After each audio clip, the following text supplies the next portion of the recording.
บ่ได้ฮ้อนในยามเพราะว่าตอนนี้ก็เป็นฤดูฝนแน่ก็เป็นฤดูฝนแน่ก็เลยว่าอากาศก็บ่ได้ฮ้อนปานใดนี่เข้ามาใจกลางก็จะเห็นสภาพรถก็ถือว่า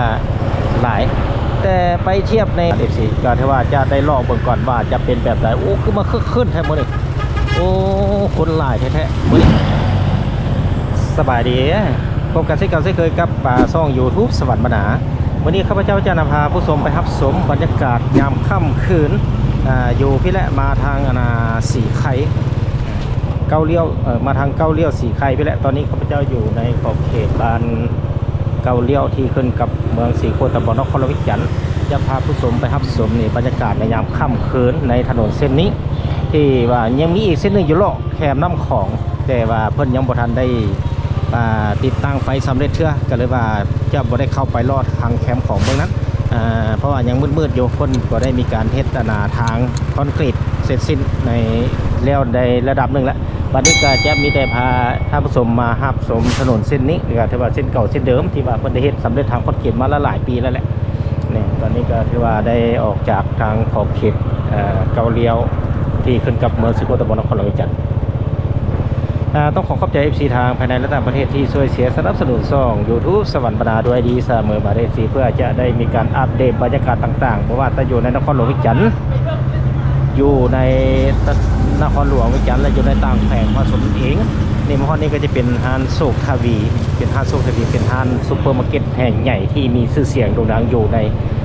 ลาวนี่แหละถือว่าเป็นอันดับหนึ่งของเพิ่นและโศกทวีต่อมาก็เป็นสุวรรณีการค้าเรื่องการค้าเนี่ยนะนี่ก็จะเป็นบ้านด่านขำเขาไปเป็นด่านขำนะโอ้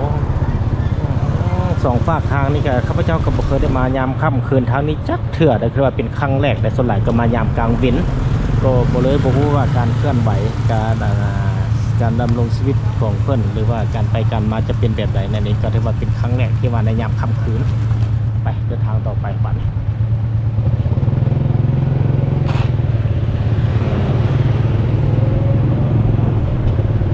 ก็ถือว่ายังสองฝากทางนี้เพิ่นก็มีการติดตั้งไฟแยงทางอยู่ทางฝั่งเดียวคือฝั่งเบื้องขวาเมืองที่ปิดหน้าเข้าไปในใจกลางเมืองก็จะเป็นดอกไฟหุ่งเชิญแบบ4และ FC ก็ถือว่าถ้าว่ามีไฟหุ่งแยงทางก็ถือว่าการไปการมาก็สะดวกสบายนั่นแหละก็อาชีพหลักจะในขอบเขตนี้พ่อแม่ประชาชนก็สลายแม่ค้าขายประเภทขายแต่จะเป็นร้านอาหารอื่นจะเป็นร้านขายเครื่องแฟชั่นร้านขายเครื่องแห้งอื่นๆนี่แหละก็คือตามวิถีในชีวิตในเมืองนั่นเองก็ที่ว่ามาสังเกตบางแล้วจะในโซนขอบเขตนี่นะแถวเก้าเลี้ยวนี่มาเบิ่งแล้วยังบ่ทันเห็นตึกที่ว่าได้มีตึกที่ก่อสร้างขึ้นสูงๆอยู่ในขอบเขตเมืองจันทบุรีได้มาจุดนี้ก็ถือว่ายังบ่ทันมีหลายแต่ว่าในอนาคตก็บ่แน่ก็มีแต่ติดตามตอนต่อไปก็จะว่าจะมีการอัปเดตมาให้เบิ่งบาดแต่ละระยะนั่นเองก็ถือว่าในหมู่บ้านของพ่อแม่ประชาชนนี่ก็ถือว่าหลายฟ้าหลายปีแล้วตั้งแต่ผู้ค้าเองลงมาก็ถือว่าอยู่ในระดับนี้แหละก็ถือว่าเป็นจุดหนึ่งที่ว่าก็มีคนมาอยู่หลายละ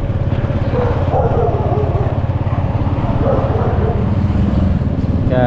ต้องขับชมมาติดตามไปนำกันยาวๆตอนนี้ก็เวลา 19 โมงของวันที่ 19 เดือน 7 ปี 2026ก็ถือว่าเป็นตอนคล้ายๆคือว่ากลางเดือนมาละเดือน7การเวลาก็ถือว่าไปไวพอสมควรเลยผู้ชมบึดเดียวหนึ่งบึดเดือนบึดเดียวบึดปีนี่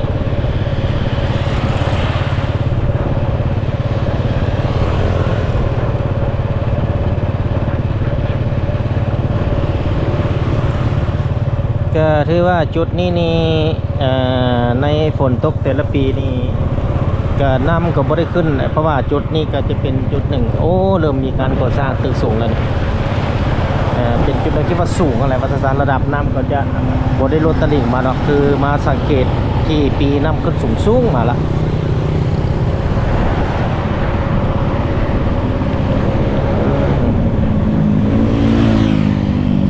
ที่จริงแล้วนี่เขาออกไปนี่สอดแคมป์ของ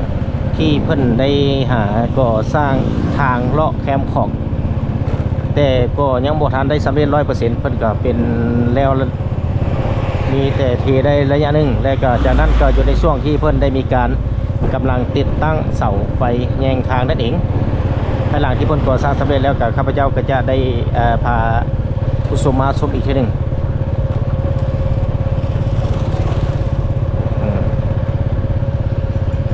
คือที่เห็นรถที่สวนมันทางมันนี่ก็เป็นรถที่มาแต่ใจกลางเมืองพอแหละมาจากจังเมืองราชบุรีเมืองอื่นๆอยู่ใจกลางเมืองนครหลวงวิจันทร์ในส่วนทางมัน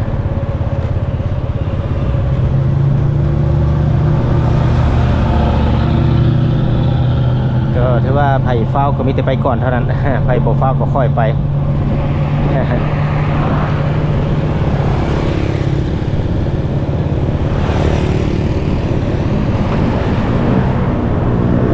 ล่อกลางคือว่าล่อกลางเมืองใจกลางนครหลวงวิจันทร์ก็เทียบแล้วก็เป็นในนครหลวงแหละใจกลางนครหลวงแหละก็ถือว่าเป็นเมืองใหญ่ที่ว่าเป็นเมืองเอกของสปป.ลาวก็คือนครหลวงวิจันทร์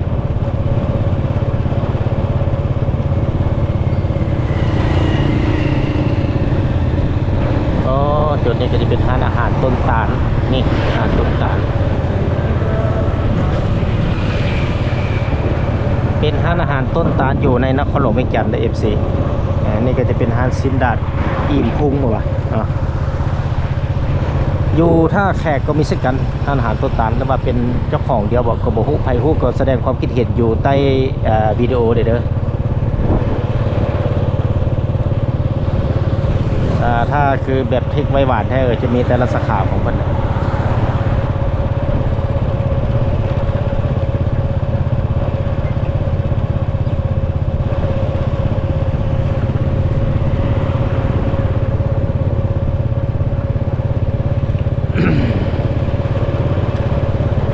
มาในยามมื้อแลงนี่ก็ถือว่าอากาศก็บ่ได้ร้อนในยาม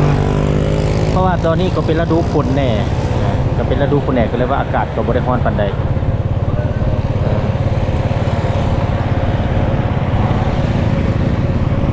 ถ้าเป็นยามร้อนให้โอ้ยในยามกลางคืนนี่ก็เอาได้แท้เด้ FC เอ้ยจะถือว่าอยู่ในนครหลวงเวียงจันทร์นะต่างแค่ก็เส้นเดียวกันนะโดยเฉพาะเป็นลงไปทางภาคใต้ก็อากาศร้อนๆคล้ายๆคือกันกับอยู่ในนครหลวงเวียงจันทร์เพราะว่าในทุกมื้อนี้นี่สภาพอากาศมันบ่คือเก่าละมันก็มีการปรับเปลี่ยนไปตามระบบนิเวศนั่นเอง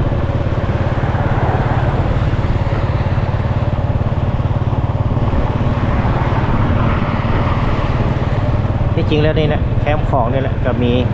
เส้นทางมืดเนี่ยก็ยังก่อสร้างติดตั้งไฟยังทางบ่ทำเร็จก็เลยว่าบ่ได้ไปทางพวกนั้นก็เลยมาเลาะตามเส้นทางเก่านี่แทนเป้าหมายของเพิ่นก็เฮ็ดเป็นคูกันน้ำมาแหละคูกันน้ำแหละในแคมป์น้ำของคูกันน้ำแล้วก็กันเจือนป้องกันตะฝั่งเจือนคือเครื่องเป็นโครงการที่กำลังก่อสร้างอยู่ในปัจจุบันนี้อยู่ในนครหลวงเวียงจันทร์และก็อยู่ในต่างแขวงบนสปอร์กระแม่นทางบริคำไซคำม่วนก็อยู่ในช่วงกำลังก่อสร้างโครงการก่อสร้างป้องกันตะฝั่งเจือนเช่นกัน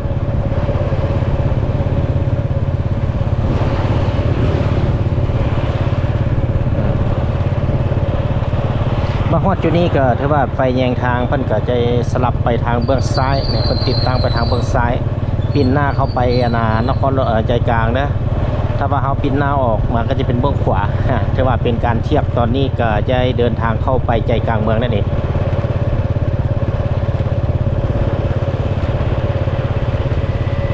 ต้องขอขอบใจ FC ทางภายในและต่างประเทศที่ช่วยเสียสนับสนุนช่อง YouTube สวรรค์บรรณาด้วยดีเสมอมาก็เพื่อจะได้มีการอัปเดตวิดีโอต่างๆอยู่ในนครหลวงเวียงจันทร์และทางต่างแขวงมาให้ชม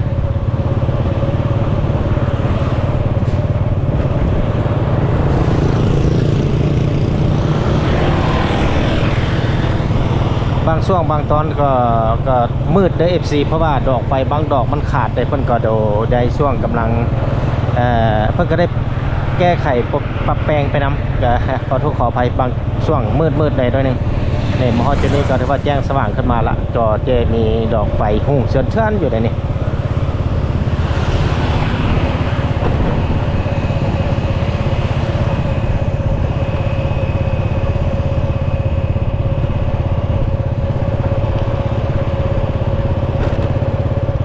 ตอนนี้นี่มาฮอดจุดแถวบ้านสีชมซื่นและที่ขึ้นกับเมืองสีโคตบนครหลวงเวียงจันทน์ต่อไปก็จะเป็นสีไข่แล้วบัดนี้ออกจากเกาเลี้ยวสีซื่นแล้วก็บ่แม่นสีบุญเฮืองค่าแล้วจะสิแม่นสีไข่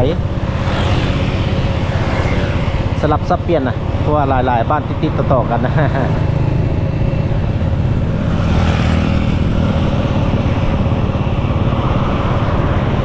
คือว่ามาสังเกตมีรถแล่นบึ้นวันหลายขึ้นแล้วมันก็ใกล้จะฮอดที่ว่าจุดใจกลาง เข้ามาในเมืองแล้วแหละบ้านนอกเข้าเมืองวะ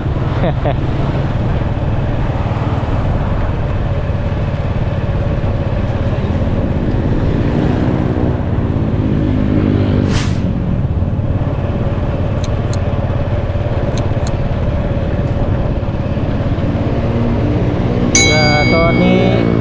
ได้เดินทางมาฮอดขอบเขตบ้านสีบุญเฮืองค่าขอบเขตนี้ก็จะเป็นบ้านสีบุญเฮืองค่าออกสีบุญเฮืองค่าไปก็จะเป็นสีไทย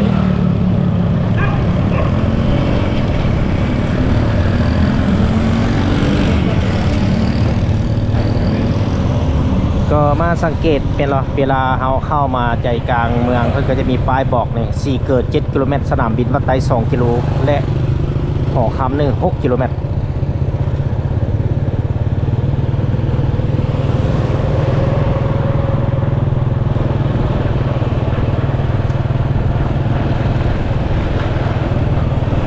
ก็ถือว่ารถบ่ได้หลายปานใดแหละในมือพักมือผ่อนเลยเป็นมือพักบ่หรือว่า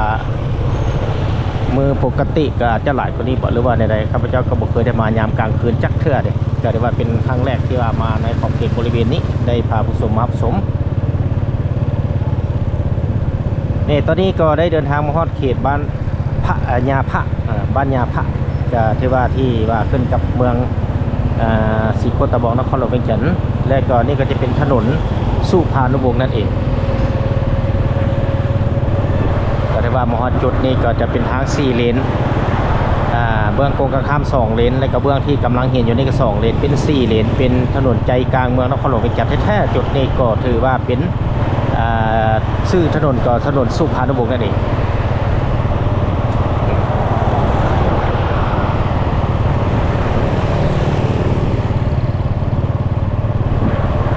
ทางห้างต่างๆอยู่ในแคมป์ทางนี่ก็ถือว่าส่วนใหญ่จะเป็นขายประเภทเครื่องแห้งอื่นๆแต่ก็จะนอกจากนั้นแล้วก็จะเป็น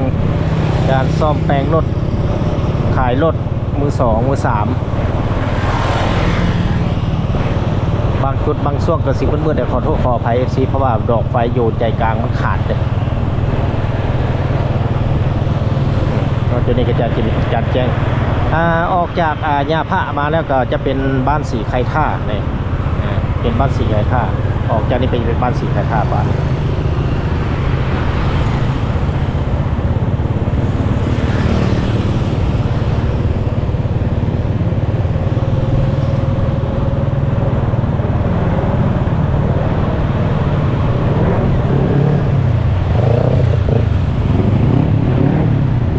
เดินทางไปเรื่อยๆนี่ก็ยังอยู่ในขอบเขตเมืองสีโคตบองนครหลวงเวียงจันทน์อยู่เลยยังบ่ทันฮอดเมืองจันทบุรีเทื่อยังอยู่ในขอบเขตเมืองสีโคตบองอยู่ต่อเลย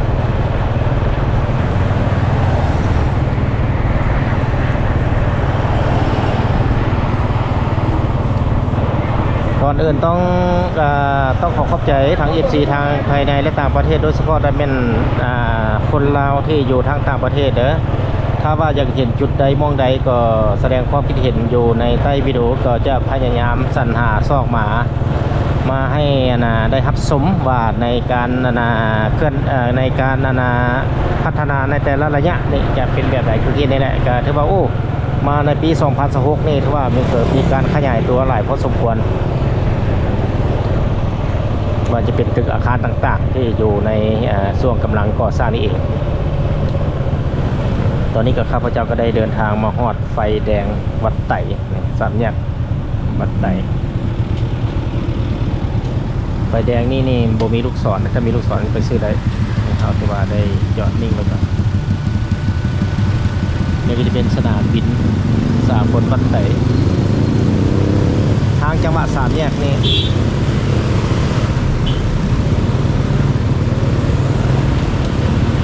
เป็นทางจังหวะสามแยกนี่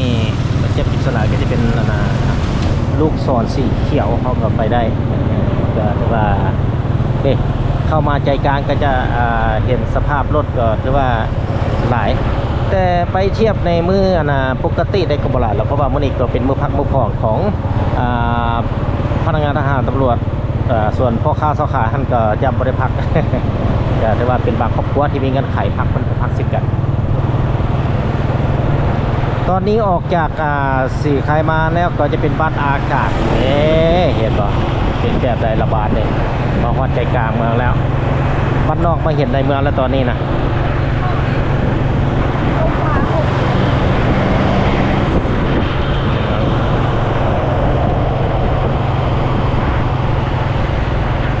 อีกหนึ่งบรรยากาศที่ว่าได้พอได้ชมพอได้รอได้เอฟซีเพราะว่ามันอากาศก็บ่ร้อนเนี่ยในยามเน้นลมพัดวิดจิ้วในพวกเราขี่รถไปแบบเสร็จก็พอเที่ยวพอชมพอเบิ่งถ้าว่าเป็นยามบุญอื่นๆโดยเฉพาะเป็นบุญท่านหลวงหรือบุญออกพรรษาต่างๆเนี่ยถ้าเป็นงานใหญ่ที่เกิดขึ้นอยู่ในนครหลวงวิจันทร์นี่ก็ถือว่ารถก็ติดเส้นกันนะทุกเส้นทางที่อยู่ในนี่ก็ติดเส้นกัน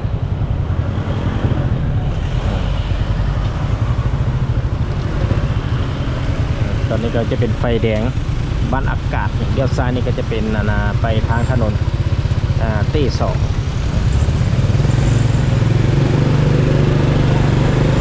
นี่ถนนตีสองข้าพเจ้าจะไปซื้อตอนนี้เอาทางเบื้องนี้มาให้สมก่อนประมาณนี้นะรถก็ได้บ่ได้หลายไปมาได้สะดวกอยู่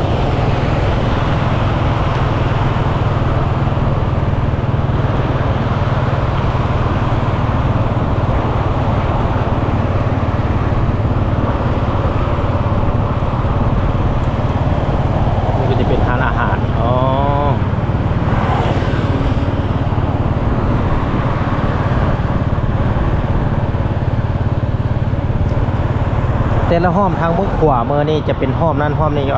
แต่ละจุดก็จะออกไปสอดเบื้องแคมป์ของสอดถนนแคมป์ของ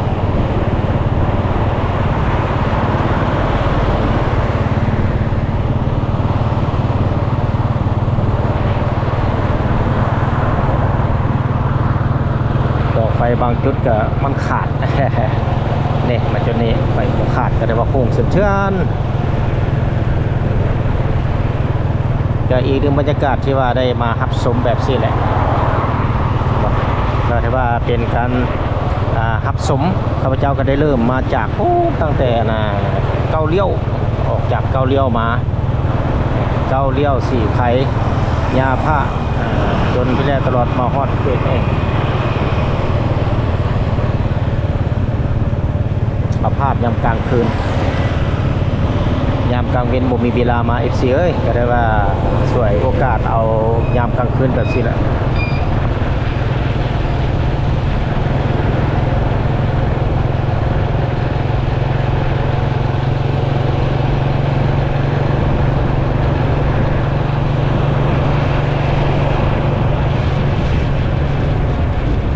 ก็ต้องขอโทษขออภัยที่ว่าเสียงจะมีเสียงรบกวนหลายเพราะว่าจะเป็นเสียงลมพัด เสียงลมพัดรบกวนดังซัวๆซ่าๆต้องขอโทษขออภัยด้วยสิเด้อก็ถือว่าเรื่องการบันทึกนี่ก็ได้น้อยแหละมันก็จะเป็นเสียงลมต้องเข้ามาในไมโครโฟนของกล้องนี่สิกันก็เฮ็ดดังซัวๆซ่าๆ ก็ตอนนี้ข้าพเจ้าได้เดินทางมาฮอดขอบเขตบ้านหนองปลาไหนที่ขึ้นกับเมืองศรีโคตะบองนครหลวงวิจันทร์เขตนี้เป็นเขตบ้านหนองปลาไหนนั่นเอง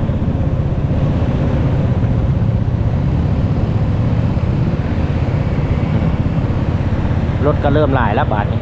เข้ามาใจกลางเมืองแล้วรถเริ่มหลายแล้ว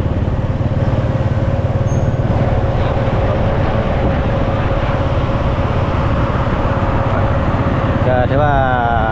หลักๆก็จะเป็นอาชีพอยู่ในนี่ก็เป็นค้าขายเป็นหลัก ส่วนจะเป็นนาซาวนาท่านก็ส่วนน้อยหรอกถ้าว่าบางคนก็มีให้มีนากับบางคนก็ไปเฮ็ดนาคือกันนะบางคนก็มีเวียกมีธุรกิจก็ไปเฮ็ดนาอยู่พูนมีทุ่งไร่ทุ่งนาก็เฮ็ดนาสิ้นกับพี่น้องมันก็ขึ้นกับความมักฮักของคนนั่นเองบางคนก็เคยเฮ็ดให้เฮ็ดนามาก่อนแล้วเข้ามาอยู่ในเมืองมีดินนาก็เฮ็ดนาแหละที่จริงแล้ว ซื้อข้าวกินก็พอนะแต่ว่าเรื่องอยากกันนะเฮ็ดเป็นวิถีกินชาวนาเด็ก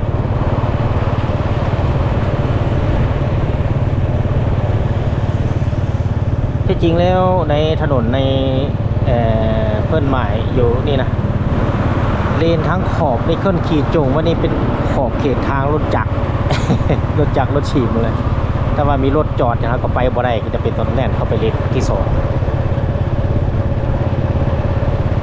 อันมินิบิ๊กซี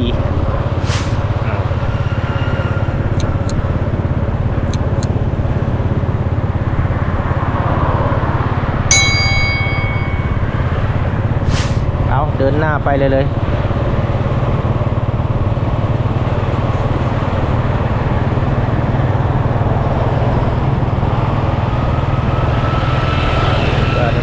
เป็นไฟแจ้งสว่างออกจากดองปะไนมาตอนนี้ก็ได้เดินทางมาฮอดบ้านขุนตาท่าที่ยังขึ้นกับเมืองศรีโคตะบอกนครหลวงวิจันทร์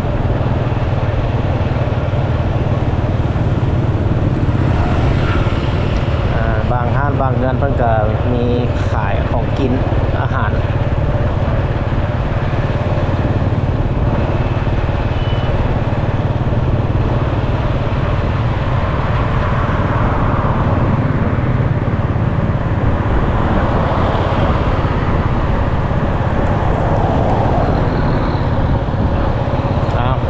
ต่อไปเรื่อยๆ FCA ฮอดจุดไหนข้าพเจ้าก็จะบรรยายฮอดจุดนั้น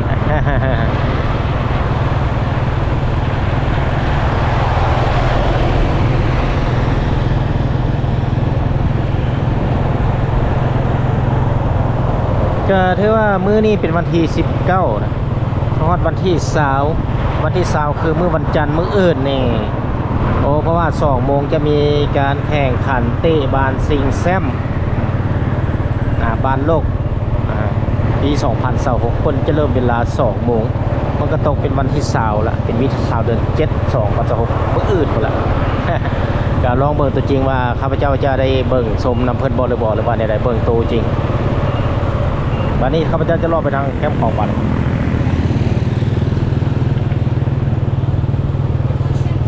บาทนี้จะเดินไปทางจุดนี้จะไปซอดอันห้านนี่อย่างห้อนตำมั่วโอ้เป็นห้านตำมั่วFCห้อมนี่เป็นห้อมมาห้อนตำมั่วไปเบิ่งก่อนว่าบรรยากาศในยามกลางคืนเป็นอะไรในปี2026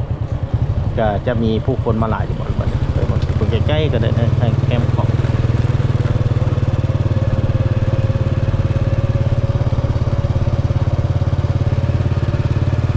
จุดนี้ก็จะออกไปสอดเขตอาหารตำมั่วอยู่ทางเบอร์ทางหน้านี่เห็นไหมก็จะมีผู้คนก็ได้ในช่วงตอนนี้เวลา19 โมงกว่าก็ถือช่วงจะว่าผู้คนก็ได้ออกมาเลาะมาชมมาเบิ่งมา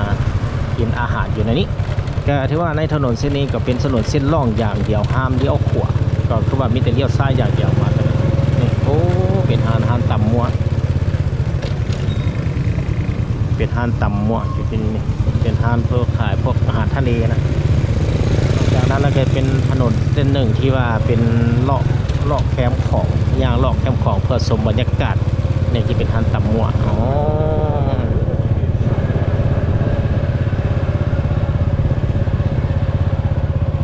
ในส่วนนี้ก็จะเป็นห้านขายเพื่ออาหารทะเลเป็นกุ้งปลาหมึกอื่นๆจุดนี้โอ้คือว่า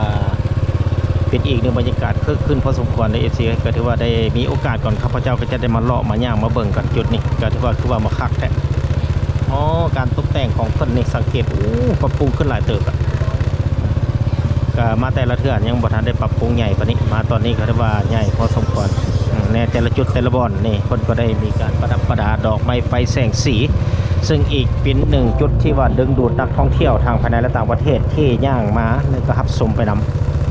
สำคัญในการตกแต่งห้างใน FC แต่ว่ามันอีกหนึ่งจะเป็นจุดหนึ่งที่ดึงดูดบ่สะดุดตาแนวใดก็เฮ็ดให้นักท่องเที่ยวอะไรอยากเข้ามารับชม รับสมรับสึกนี่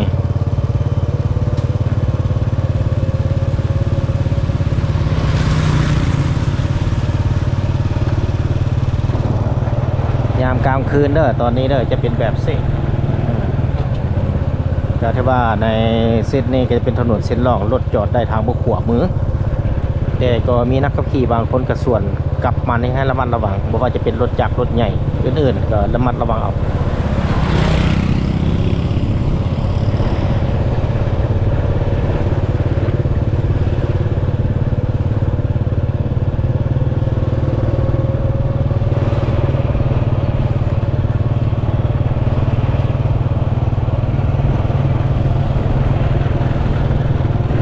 มาฮอดอยู่ในสีมืดๆเลย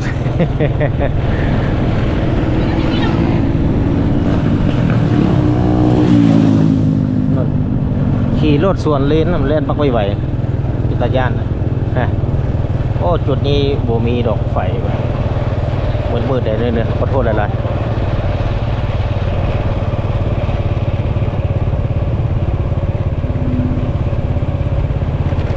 สามแยกปากปราสักก็ตอนนี้ข้าพเจ้าได้เดินทางมาฮอดสามแยกปากปราสักคือเก้าบาท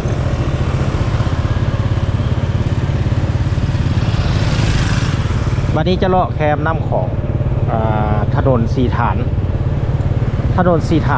ออกนี่ไปก็จะเป็นถนนสีฐาน FC ก็ที่ว่าจะได้ลองเบิ่งก่อนว่าจะเป็นแบบไหนโอ้คือมาคึกขึ้นแท้มื้อนี้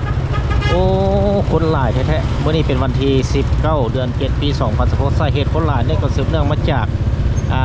เพิ่นจัดงานเทศกาลอาหารอยู่ใกล้กับหลังโรงแรมอัมมารีนั่นเองก็ถือว่าเฮ็ดให้ผู้คนก็ได้มาท่องเที่ยวหลายขึ้นนั่นเองจุดนี้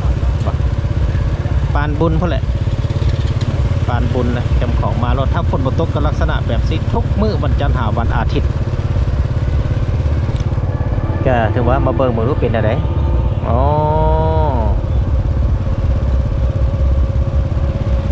ก็มือว่ามีผู้คนมาหลายมาเล่นมากินมาเที่ยวมาชมมาเบิ่งบรรยากาศในยามหัวแรงที่สวนเจ้าอนุวงศ์ละตอนนี้ก็ได้มาจุดนี้โดนละ FC ก็ถือว่าอีกหนึ่งบรรยากาศที่มาเห็นเห็นบ่สังเกตนี่ปานบุญแหละทุกมื้อนี่ที่จริงแล้วอยู่ในสวนสาธารณะนี่ทางสวนสาธารณะ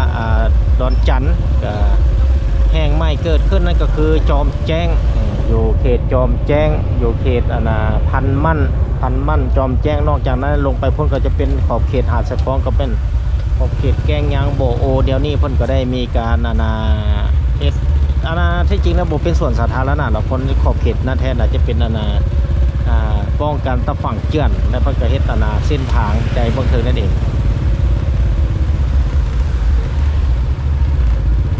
ก็ถือว่ามีการแลกเปลี่ยนกันไป FC ก็ถือว่าเอาภาพบรรยากาศในเมืองมาให้ชมและบางคนที่มีโอกาสไปนอกเอาภาพออกนอกมาให้ชมถือว่าบอนจอดรถนี่ก็รถจอดเต็มแหละ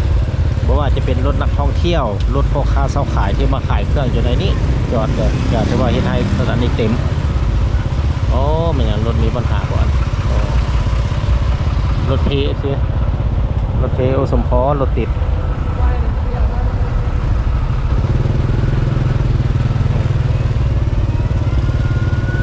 รถติดยาวพอสมควรในจุดพวกขวามือนี่เพิ่นก็ได้จอดรถอยู่ในแห่งนี้บางคนมาเที่ยวเด้จอดรถไว้นี่ก็แล้วเที่ยวอยู่ในแคมป์ของนี้ในจุดเบื้องลุ่มนี่ก็จะเป็นตอนนี่น้ำบวกขึ้นสูงก็ถือว่ายังเปิดทานอาหารได้เป็นปกติก็รุ่นก่อนนะว่าในปี2016นี่ถ้าว่าน้ำท่วมขึ้นนี่จะขึ้นที่จริงแล้วจุดนี้นะจุดทานอาหารอยู่ลุ่มนี่ขึ้นเกือบ1.50 แต่ว่าห้างต่างๆจุดนี้น้ำท่วม ก็ถือว่าไปรับชมข้อมูลย้อนหลังได้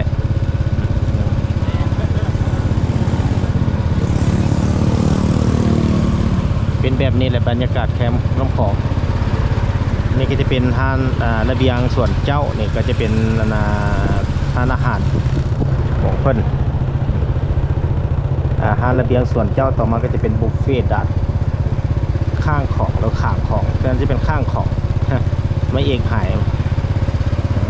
พ คน149,000 กีบนี่จะเป็นบุฟเฟ่ต์โอ้มีโอกาสครับเจ้าก็จะลองมาซีมก่อนนะ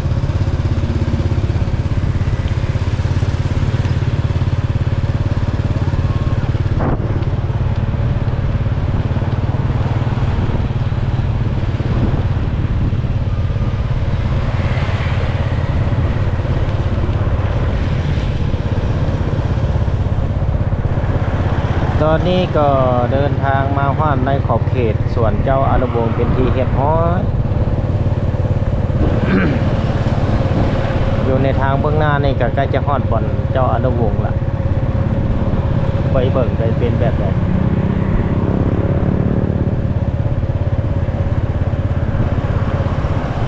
นี่ก็ยังมี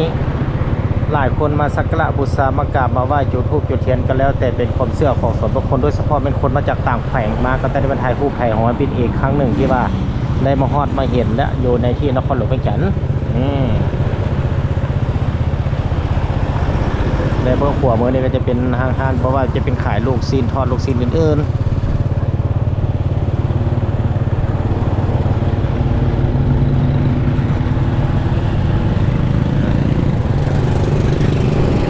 ในจุดเบื้องนี้นี่มีพ่อแม่ประสนค์มาขายผักขายนางอยู่ในจุดนี้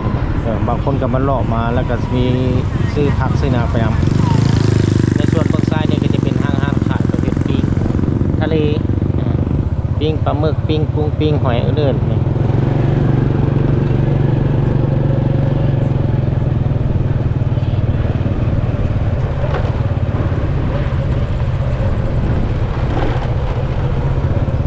วันนี้ก็จะได้เดินทางกลับบ้านละได้มาฮอดในจุดบริเวณที่ใกล้จะฮอดขอบเขตโรงหมอมโหสถก็จะได้เดินทางกลับบ้านก็ได้สมมาพาควรได้พาผู้ชมโลตั้งแต่พูนเกาเลี้ยวจนมาฮอด มาตั้งแต่เมืองสีโคตะบองจะจนมาฮอดเมืองจันทบุรีจากนั้นจะเดินทางต่อจนฮอดเมืองไซเสถาพุ่นละบัด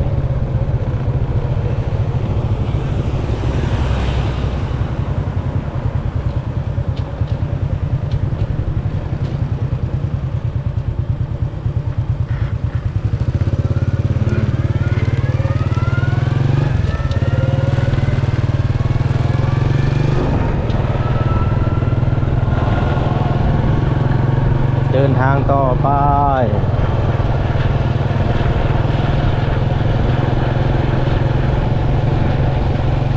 มาฮอดจุดนี้ก็จะเป็นขอบเขตของหมอมโหสถนี่ที่เป็นไฟแดง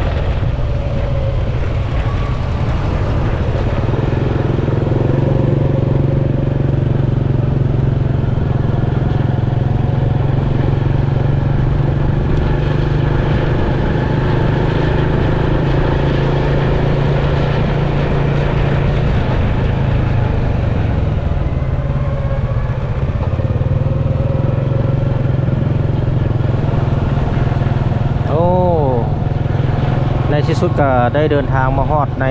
ขอบเขตถนนคูเวียงที่ขอบเขตที่ภาคสั้นเวียงจันทน์เซ็นเตอร์นี่ที่แนมเห็นอยู่พุ่นจึงขึ้น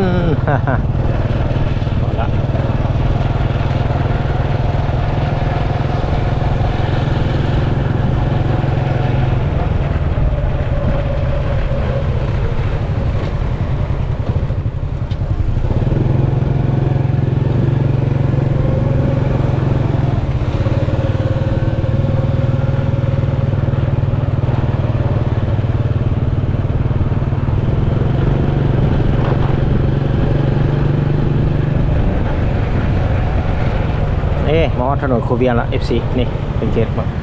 ฮอดในเมืองไปพุ่นก็เป็น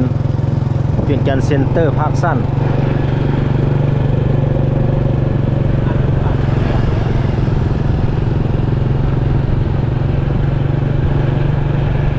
ในเบื้องขวามือก็เป็นคิวรถ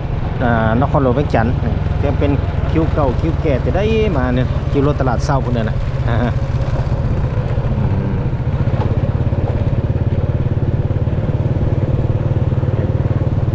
สถานีรถเมล์นครหลวงเวียงจันทน์ตัวนี้เราก็ถือว่าไม่เห็นรถเมล์ BRT กำลังที่จะออกเดินทางไปดงโดกนี่ตลาดเช้าดงโดกจำนวน3 คันเพิ่นมาเทียบคิวไปที่เยี่ยมห้อยไทย ที่มีจุดประสงค์ไปก็ถือว่ามาขี่รถเมล์นี้ไปสะดวกสบายนะ FC นะถือว่า